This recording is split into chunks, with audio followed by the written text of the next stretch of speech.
Hello everyone, स्वागत है आप सभी का मेरे YouTube channel north side maths पे। हम कुछ लेमास प्रूव कर रहे थे। आज हम सेकंड लेमा प्रूव करेंगे, जिसकी स्टेटमेंट हमने पिछली वीडियो में डिस्कस कर ली थी।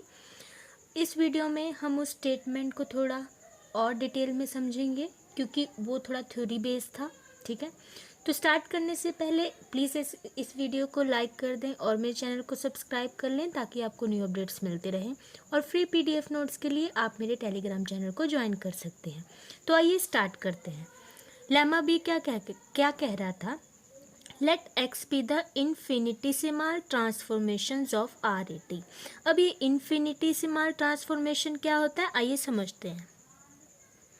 देखिए, मान ली हमारे पास कोई मैपिंग है फाई टी। ठीक है, कहाँ से कहाँ तक है? एक मैनीफोल्ड से दूसरे मैनीफोल्ड तक। अगर हमारे पास कोई मैपिंग है, तो अगर P हमारे पास कोई पॉइंट है मैनीफोल्ड M में, और उस पर हम फाई T1 अप्लाई कर रहे हैं, तो वो हमें M में ही क्या दे देगा? उसकी इमेज दे देगा, जो कि क्या होगी? Phi T1P। ठीक है, ऐसे ही अगर हम फाई T2 मैपिंग ले लेंगे, तो वो हमें फाई T2P दे देगा। ऐसे करते करते हमारे पास एक कर्व बन जाएगी मैनीफोल्ड में। ठीक है, अब डिफरेंशियल मैनीफोल्ड की थ्योरी से अगर इस कर्व को हम थीटा पी से मैप कर दें रियल लाइन में, ठीक है, तो किसी इंटरवल को अगर हम मैनीफोल्ड पे मैप कर देते थे, जिसे हम इंटीग्रल कर्व का कंसेप्ट कहते थे। ठीक है, तो उस कंसेप्ट वाली जो ये मैपिंग है, उसको हम थीटा पी से डिनोट कर रहे हैं। तो ये कैसी होगी? देखिए, अगर यहाँ कोई पॉइंट T1 है, तो उसकी इमेज यहाँ क्या हो जाएगी? Theta T1। ठीक है, अगर यहाँ T2 पॉइंट है, तो इधर क्या हो जाएगी? Theta T2। ठीक, तो ऐसे करते करते हमें मैनीफोल्ड पे एक और कर्व मिल जाएगी। अगर ये दोनों कर्व कोइंसाइड कर जाएं, तो हम बोलते हैं कि जो हमारा थीटा PT है, वो क्या बन जाता है? ऑर्बिट बन जाता है। देखिए, choose a point P belongs to M। कोई हमने पॉइंट P ले लिया M में, ठीक है, और हमने क्या ले लिया कि theta at point PT is equals to phi TP। मतलब वो जो दो कर्व हमने डिस्कस की, वो कोइंसाइड कर रही हैं। ठीक है, वो दोनों इक्वल हो गई, तो क्या होगा? Then theta at point P of T is a differentiable और पैरामीटराइज्ड कर्व बन जाएगी। ठीक है, through the point P on M। तो इन दोनों के इक्वल होने से जो हमारी थीटा P वाली कर्व है, वो क्या बन जाएगी? डिफरेंशिएबल बन जाएगी। ठीक है, और उसे क्या कह देंगे? या तो पैरामीटराइज्ड कर्व कह देंगे through the point P on M, और इसको हम बोलेंगे एक ऑर्बिट। ठीक है, तो ऑर्बिट क्या होगा? ऑर्बिट कब बनेगी? ऑर्बिट तब बनेगी जब ये दोनों मैपिंग्स कोइंसाइड हो जाएंगी। Of the diffeomorphism phi T through P। Orbit किसका? ऑर्बिट थीटा PT को ऑर्बिट बोलेंगे, किसके द्वारा? फाई टी डिफ्यूमॉर्फिज्म के द्वारा, किसी पॉइंट P पे। ठीक है, so if XP denotes a tangent vector of the orbit theta P at P। अब मान लो यहाँ पॉइंट P है, ठीक है, तो यहाँ पॉइंट P है। अब इस पॉइंट पे एक टेंजेंट वेक्टर अगर हमें मिल जाता है, जिसे हम XP से डिनोट करेंगे, ठीक है, तो क्या होगा? The orbit theta P at P is that for T is equal to 0। अब अगर हम T की वैल्यू 0 ले लें, मतलब इनिशियल पॉइंट ले लें, ठीक है, तो वहाँ पर थीटा P की वैल्यू क्या होगी? थीटा P 0 फाई 0P के इक्वल आ जाएगा। ठीक है, तो फाई 0P किसके बराबर हुआ? P के ही बराबर हो गया। ठीक, then we get a tangent vector field X। तो हमें वहाँ क्या मिल रहा है? एक टेंजेंट वेक्टर फील्ड मिल रहा है X मैनीफोल्ड M पे। तो इसको बोलते हैं हम, जो हमारा T इज इक्वल्स टू 0 रखने पे जो हमें P पॉइंट मिल रहा है, और उस पॉइंट P पे वेक्टर फील्ड मिल रहा है, उसको हम क्या बोलते हैं? उसको हम बोलते हैं induced vector field on M। ठीक है, या तो उसे induced vector field on M बोलेंगे, या उसे बोल देते हैं infinitesimal transformation of this set of M। ठीक है, तो अब पता लगा इन्फिनिटिसिमल ट्रांसफॉर्मेशन क्या होता है। तो बैक टू आवर लेमा। वो लेमा क्या कह रहा था? तो अगर आपको यहाँ क्लियर ना दिख रहा हो तो मैं पीडीएफ नोट्स में ये अच्छे से बना कर दे दूँगी, तो अभी के लिए आप समझ लीजिए, ठीक है। तो इसकी स्टेटमेंट क्या कह रही है लेमा बी की कि let X be the infinitesimal transformation of R A T, मतलब कि ए एलिमेंट के द्वारा किसी ली ग्रुप के जो हम राइट ट्रांसलेशन वाली मैपिंग लगाते हैं, और हमने पिछली वीडियो में देखा था ये भी वन पैरामीटर सब ग्रुप होती है, ठीक है। तो इस वन पैरामीटर सब ग्रुप के लिए अगर x हमारे पास कोई इन्फिनिटेसिमल ट्रांसफॉर्मेशन है और हमारे पास एक और y है, ठीक है, और वो किसका इन्फिनिटेसिमल ट्रांसफॉर्मेशन है, LAT का, ये भी क्या होता है, वन पैरामीटर सब ग्रुप होता है। तो क्या होगा, then x is left invariant and y is right invariant vector field. तो हमें क्या प्रूफ करना है, हमें प्रूफ करना है कि जो हमारा x होगा, है ना, वेक्टर फील्ड, ये क्या हो जाएगा, देखिए x इन्फिनिटेसिमल ट्रांसफॉर्मेशन है RAT का, तो प्रूफ क्या करना है, x इज लेफ्ट इनवेरिएंट, ठीक है, y is right invariant, y को राइट इनवेरिएंट प्रूफ करना है, और क्या प्रूफ करना है, and the value of X is equals to Y E which is equals to A prime zero, मतलब ए प्राइम ज़ीरो पे जो वैल्यू आएगी वो कुछ नहीं, वो x की वैल्यू एट आइडेंटिटी के बराबर होगी, जो कि बराबर होगी y की वैल्यू एट आइडेंटिटी, ठीक है। तो ये सब चीज़ें हमें प्रूफ करनी है, और ये भी बता रहा है कि होल्ड्स करेगा वेयर ए प्राइम टी क्या डिनोट कर रहा है, ए प्राइम टी डिनोट कर रहा है tangent vector to the curve A at A T, ठीक है। तो डेरिवेटिव ले लेते हैं तो वो टेंजेंट वेक्टर बन जाता है, तो वही चीज़ है। तो स्टेटमेंट क्लियर है, अगर स्टेटमेंट क्लियर है तो आइए देखते हैं इसे प्रूफ कैसे करना है, ठीक है। देखिए प्रूफ को करने से पहले हमें कुछ चीज़ें समझनी पड़ेंगी। मान लिए हमारे पास LG वाली मैपिंग है, LG वाली कौन सी मैपिंग थी, लेफ्ट इनवेरिएंट वाली मैपिंग, है ना, जो कि कहाँ से कहाँ तक होती है, G to G तक होती है। और अगर मैं इसका डिफरेंशियल मैप ले लूँ जो कि LG अपर स्टार से डिनोट करेंगे, वो कहाँ से कहाँ तक होगा, tangent bundle at G to tangent bundle at G, ठीक है। मतलब अगर मैंने टेंजेंट बंडल से एक वेक्टर फील्ड उठाया x, उस पर मैं LG स्टार अप्लाई कर रही हूँ, जो कि मुझे अगेन एक वेक्टर फील्ड दे देगा, और वो TG को ही बिलोंग करेगा, मानते हो इतनी बात, ठीक है। अब देखिए, अब अगर मैं G टू G वाली मैपिंग ले रही हूँ LG से, और एक F वाली मैपिंग ले रही हूँ जो कहाँ से कहाँ तक होती है, G टू R तक, ठीक है। तो अगर मैं G टू R तक जाऊँगी तो कैसे जाऊँगी, देखिए LG, पहले LG अप्लाई करूँगी और फिर उस पर F अप्लाई कर दूँगी, तो यानी कॉम्पोजिशन मैपिंग बन जाएगी F ऑफ LG, जो कि कहाँ से कहाँ तक होगी, G टू R होगी, ठीक है, क्लियर है। तो यानी F ऑफ LG वाली जो मैपिंग है वो कहाँ से कहाँ तक है, G टू R तक है, ठीक। तो अब देखें, अब अगर मैं G कॉम्पोजिशन F ले लूँ, G कॉम्पोजिशन F ले लूँ, ठीक है, तो ये एक रियल नंबर होगा, रियल नंबर होगा, ठीक है। तो F ऑफ LG वाली मैपिंग G टू R तक थी, ठीक है।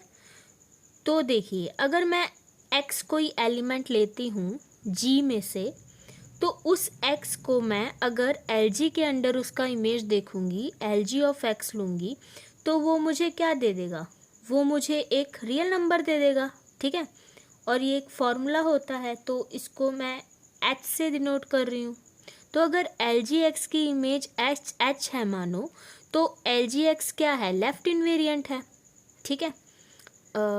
हाँ लेफ्ट इनवेरिएंट है, लेफ्ट इनवेरिएंट नहीं सॉरी लेफ्ट ट्रांसलेशन है, तो यानी G के द्वारा x की लेफ्ट ट्रांसलेशन अगर मैं लगाती हूँ तो वो GX आ जाएगी, GX बराबर h, तो दैट मीन्स x की वैल्यू हो गई G इनवर्स h।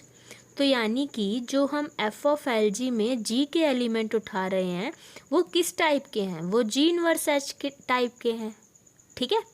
तो यानी G इनवर्स h कोई मान लो कोई पॉइंट है, ठीक है, जिसे हम x ले रहे हैं, तो अगर LG x के अंडर उसकी मैपिंग देखेंगे वो क्या आएगी, एक एलिमेंट आएगी, एक रियल नंबर आएगी जिसे हम h से डिनोट कर रहे हैं। कोई कन्फ्यूजन, अगर कोई कन्फ्यूजन है तो प्लीज़ मुझे कमेंट करके बता देना, मैं ये पोर्शन दोबारा से एक्सप्लेन कर दूँगी, ठीक है।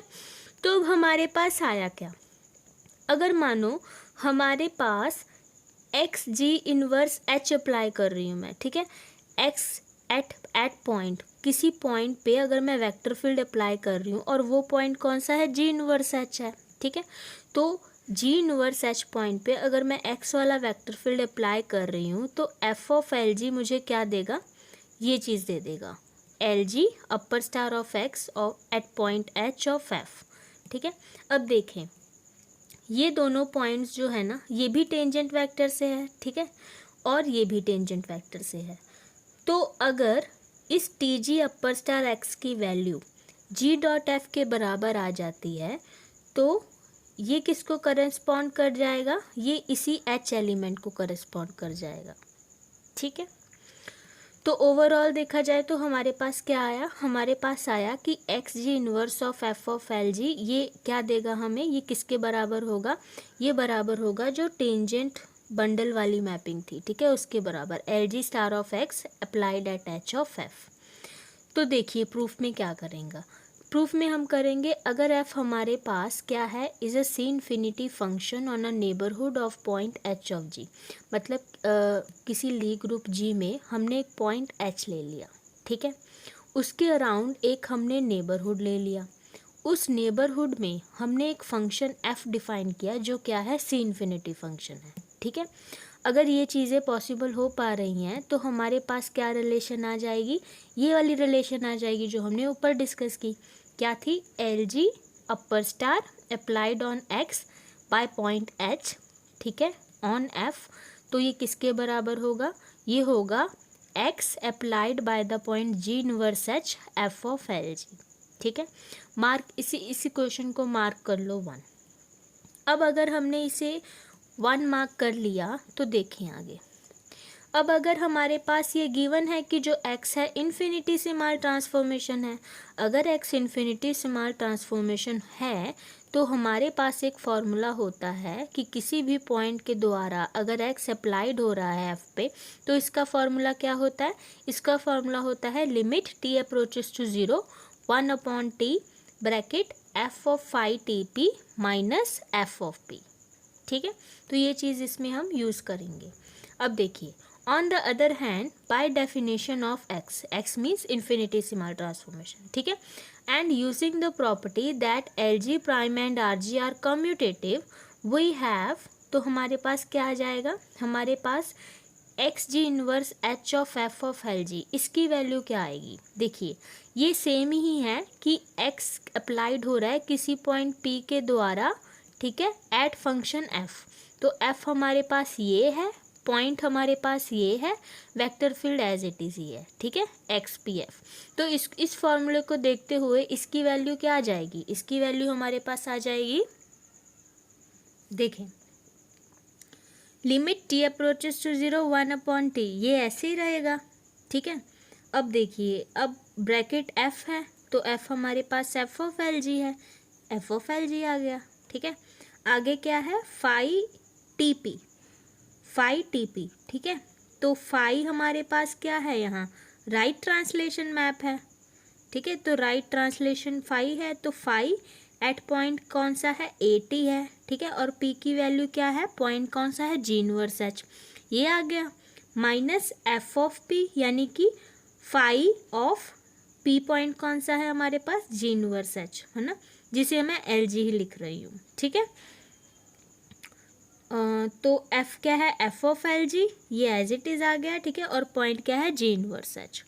तो ये फॉर्मूला बन गया अपने पास। अब इसको थोड़ा सॉल्व कर लेते हैं। This is equal to limit T approaches to 0 1 upon T F of, ये देखें इन्होंने क्या किया, अब मुझे पता है कि जो एल जी और आर ए टी वाली मैपिंग है ये कम्यूट करती हैं, है ना, तो मैं क्या कर रही हूँ, मैं एफ ऑफ एल जी की जगह मैं ये लिख सकती हूँ, F of R A T of L G लिख सकती हूँ, ठीक है, क्योंकि कम्यूट करते हैं, at point G inverse H minus F of L G, ये तो एज इट इज़ रहेगा, ठीक है, ब्रैकेट में जी इनवर्स एच। क्लियर है। आगे देखो, limit T approaches to 0 1 upon T F of R at point 80, ठीक है।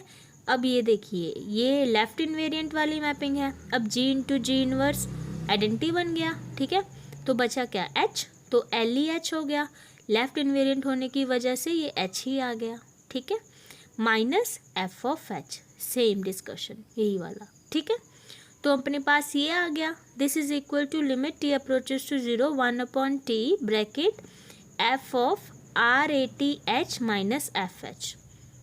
कोई कन्फ्यूजन नहीं होनी चाहिए क्योंकि कॉम्पोजिशन मैपिंग है तो हमने ब्रैकेट ले लिया, ठीक है।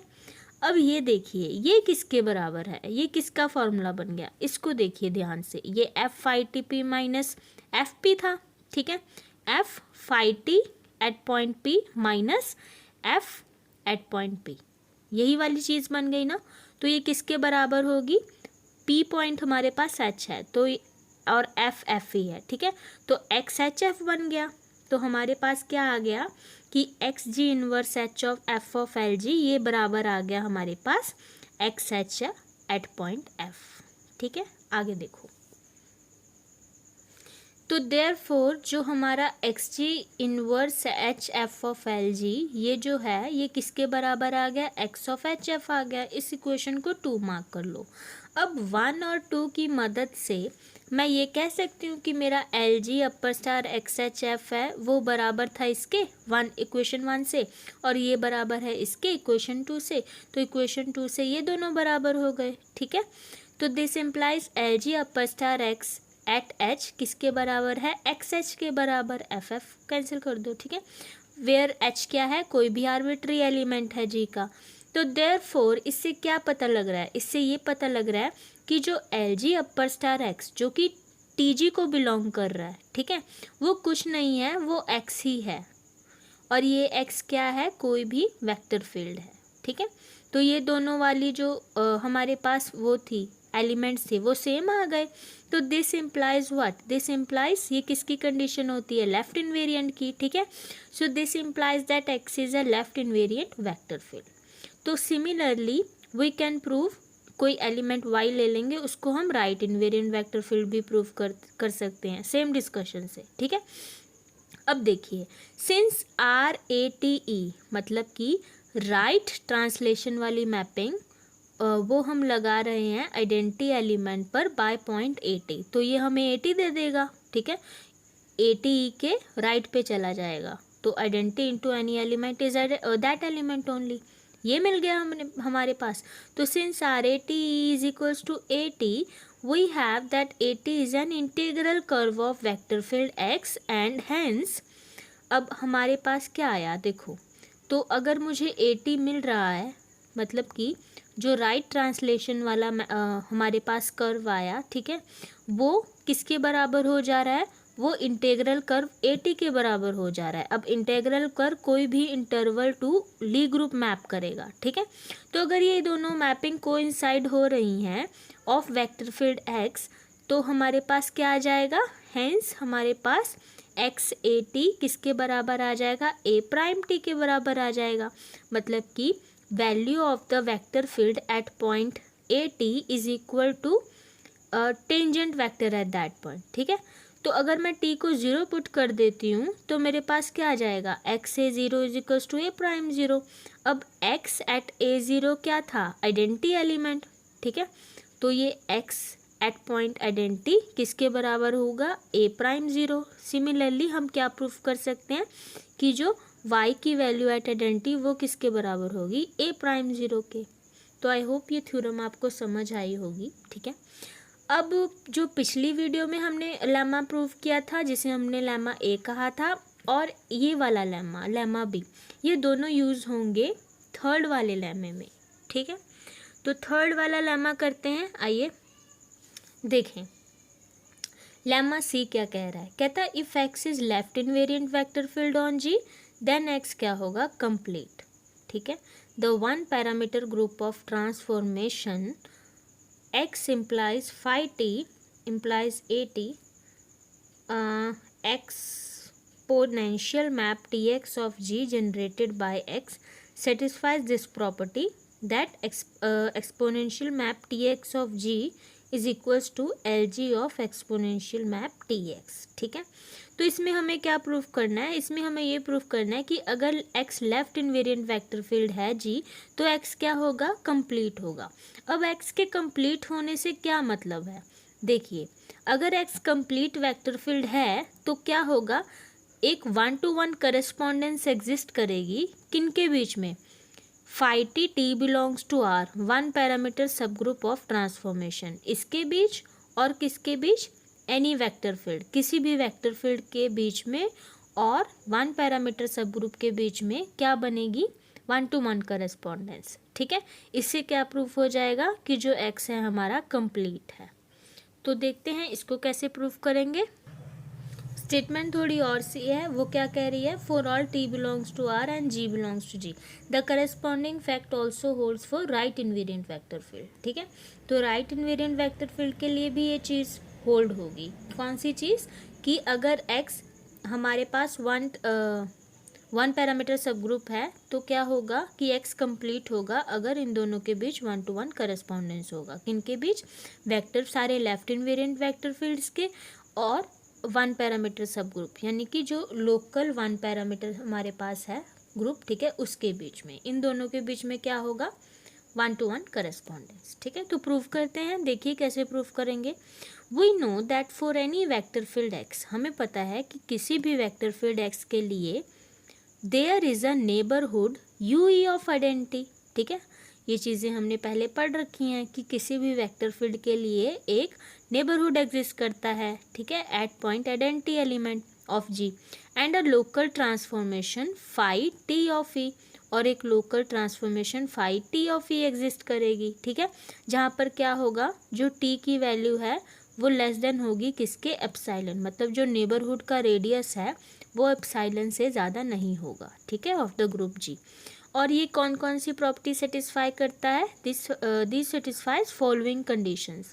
फर्स्ट कंडीशन क्या है कि जो फाई टी ई है ना, फाई टी क्या है, लोकल पैरामीटर सब ग्रुप है, जहाँ पर टी की वैल्यू क्या, टी का मॉड लेस देन है एप्सिलॉन से। ठीक है, तो इसका डोमेन होगा जो, वो क्या कंटेन करेगा, वो वाला ओपन नेबरहुड कंटेन करेगा जो कि आइडेंटिटी एलिमेंट के अराउंड था। ठीक है, एंड जो फाई 0 ऑफ ई है, मतलब कि टी की वैल्यू 0 रख दो, फाई 0 ऑफ ई क्या बन जाएगा, आइडेंटिटी ट्रांसफॉर्मेशन बन जाएगा UE का। एंड जो हमारे पास मैपिंग होगी from TG to phi t alpha G, वो क्या होगा, वो एक डिफरेंशिएबल मैप होगा from minus epsilon epsilon cross UE to UE। ठीक है, ये फर्स्ट कंडीशन थी। सेकंड कंडीशन क्या है कि if s mod t plus s mod epsilon से लेस है और जी बिलोंग कर रहा है UE को, देन क्या होगा, phi S E of phi T equal हो जाएगा फाई एस प्लस टी के। ठीक है, और थर्ड कंडीशन क्या होगी कि एक्स की वैल्यू एट पी एफ क्या होगी, d/dt of F of phi T E P at point t is equal to 0। ठीक है, तो ये सब कंडीशन अपने पास आ गई। Now for any h belongs to G, अब किसी भी पॉइंट h के लिए जो कि g को बिलोंग कर रहा है, हमने सेट कर दिया नेबरहुड की वैल्यू, नेबरहुड एट पॉइंट h। ठीक है, ये किसके बराबर हो गया, L applied by element h at UE। ठीक है, इसको सेट कर दिया हमने।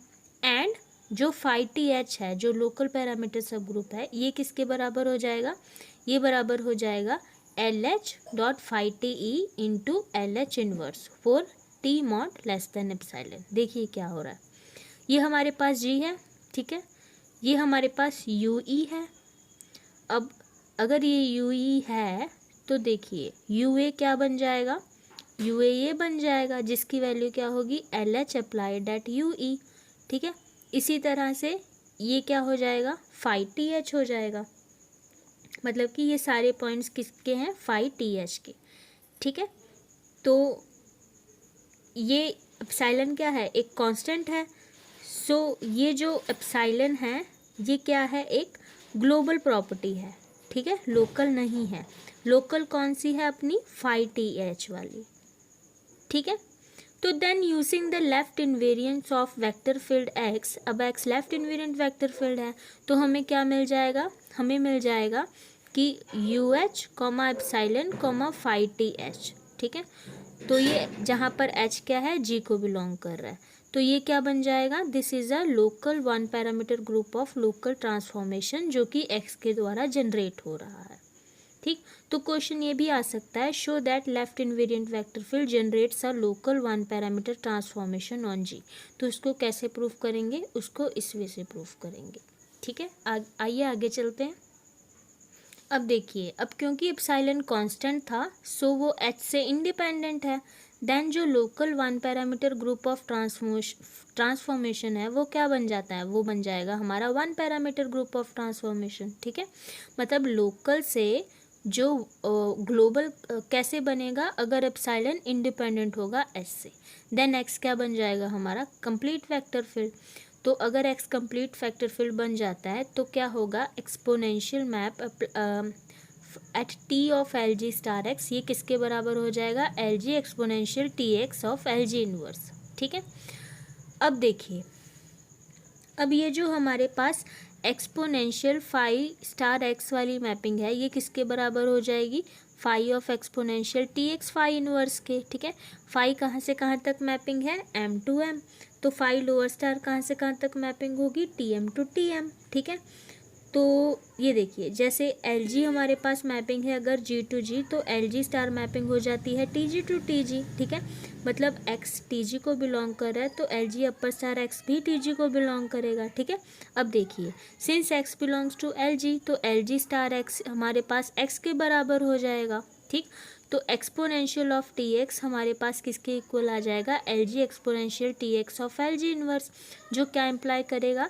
कि exponential T X at L G ये किसके बराबर होगा, ये इधर चला गया। ठीक है, एल जी इनवर्स से एल जी बन गया, इस चीज़ के बराबर होगा L G of exponential T x. ठीक है, तो हमारे तो हमें एग्जाम में ये भी पूछ सकता है डायरेक्टली। ठीक है, कि exponential of T X L G is equal to L G of exponential T X, ये प्रूव करिए।